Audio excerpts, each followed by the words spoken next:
¿Qué tal amigos? En el vídeo de hoy le vamos a dar un repaso bastante importante a esta silla, desmontándola, encolándola y atornillándola.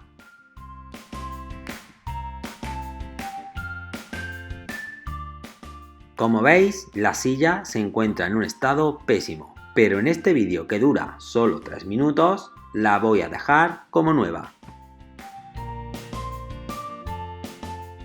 Y para realizar esta tarea necesito un taladro, tornillos, una broca de avellanar, creo que se dice así, un traste para ajustar las patas y un poco de cola.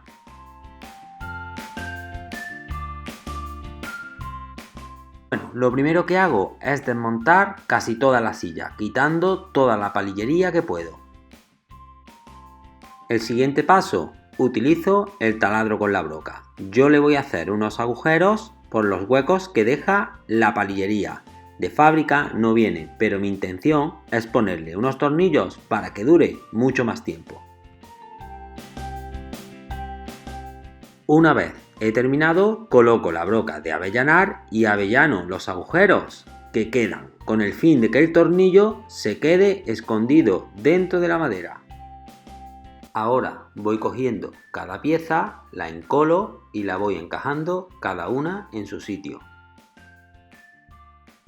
Después coloco la cincha de carraca, la ajusto con bastante presión y seguidamente voy colocando los tornillos, que la cabeza se quede un poquito dentro.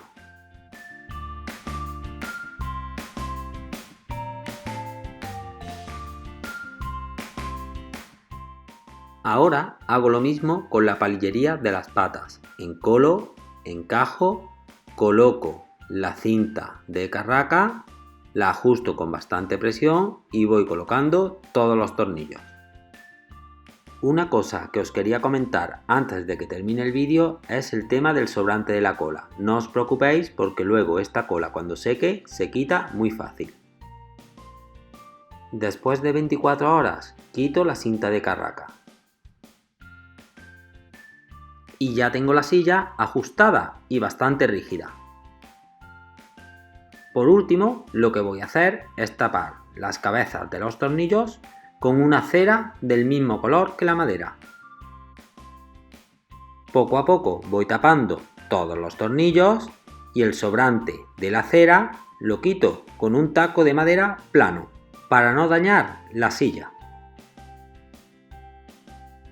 Y de esta manera volvemos a tener silla para mucho tiempo, habiéndonos ahorrado un dinerito. Espero que te haya gustado y el próximo viernes uno más. Suscríbete a este canal.